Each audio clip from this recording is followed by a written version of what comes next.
பணமே வாழ்க்கைக்கு பிரதானமாக திகழ்கிறது. அதனால்தான் பணத்தை அதிக அளவில் சம்பாதிக்க வேண்டும் என்று அனைவரும் ஆசைப்படுகிறார்கள். எவ்வளவுதான் கஷ்டப்பட்டு சம்பாதித்தாலும் ஏதாவது ஒரு இக்கட்டான சூழ்நிலையில் பிறரிடமிருந்து கடன் வாங்க வேண்டிய சூழ்நிலை வந்திருக்கும். அல்லது வீட்டில் இருக்கக்கூடிய நகைகளை அடமானத்தில் வைக்க வேண்டிய சூழ்நிலை உண்டாகியிருக்கும். மறுபடியும் அதை திருப்புவதற்கு எவ்வளவு முயற்சி செய்தாலும் அந்த முயற்சிகள் வெற்றி பெறாமல் போகும் பட்சத்தில் நாளைய தினம், அதாவது 18/2/2026 அன்று 3ஆம் பிறை நாளன்று செய்ய வேண்டிய ஒரு பரிகாரத்தை பற்றி தான் இந்த வீடியோவில் பார்க்க போகிறோம். ஒவ்வொரு மாதமும் வரக்கூடிய 3ஆம் பிறை மிகவும் விசேஷமானதாக கருதப்படுகிறது. அதுவும் நாளைய தினம் மாசி மாதத்தின் 3ஆம் பிறை சந்திர தரிசனம் வந்திருக்கிறது. எனவே யாரும் இதை தவற விடாதீர்கள். இந்த பரிகாரத்தை நாளைய தினம் மாலை 6 மணியிலிருந்து இரவு 12 மணிக்குள் தங்களுடைய விருப்பத்திற்கு ஏற்றால் போல் எப்பொழுது வேண்டுமானாலும் செய்யலாம். இதற்கு ஒரே ஒரு ஸ்பூன் பச்சரிசி இருந்தால் போதும்.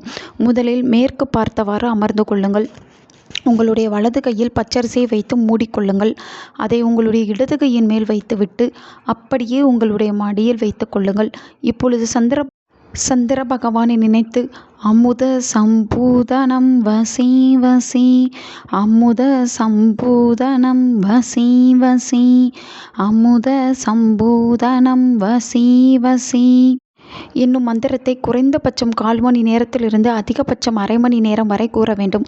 சந்திர பகவானை நினைத்து கடன் தொடர்பான அனைத்து பிரச்சனைகளும் தீர வேண்டும், பணவரவு அதிகரிக்க வேண்டும், பணவசியம் உண்டாக வேண்டும் என்று வேண்டிக் கொள்ள வேண்டும். பிறகு இந்த பச்சரிசியை எடுத்து வெள்ளை நிற துணியில் வைத்து மூட்டையாக கட்டி பணம் வைக்கும் இடத்தில் வைத்துவிட வேண்டும். 6 மாதத்திற்கு ஒரு முறை இந்த அரிசியை கால்படாத இடத்தில் போட்டுவிட்டு புதியதாக பச்சரிசியை வைத்துவிட வேண்டும். இப்படி செய்வதன் மூலம் நமக்கு ஏற்படக்கூடிய கடன் பிரச்சனைகள் அனைத்தும் தீர்வதோடு பண தேவைகள் பூர்த்தியடையும், அடமானத்தில் இருக்கக்கூடிய நகைகளும் திரும்ப கிடைக்கும், பண வரவு அதிகரிக்கும், பண வசியம் உண்டாகும். அன்றாடம் குடும்பத்தை நடத்துவதற்கு கூட போதுமான அளவு பணவரவு இல்லை என்று கஷ்டப்படுபவர்களுக்கு கூட இந்த பரிகாரத்தின் மூலமாக தாராளமாக பணவரவு உண்டாகும். இந்த தாந்திரிக பரிகாரத்தை முழு மனதுடன் செய்து நல்ல பலனை பெறுவோம். நல்லதே நடக்கும். உங்கள் நண்பர்களுக்கும் உங்கள் உறவினர்களுக்கும் இந்த வீடியோவை ஷேர் பண்ணுங்க. அவங்களும் இதை பற்றி தெரிஞ்சுக்கிடட்டும். ஆன்மீகம் டிவி தமிழ் சேனலை சப்ஸ்கிரைப் பண்ணுங்க.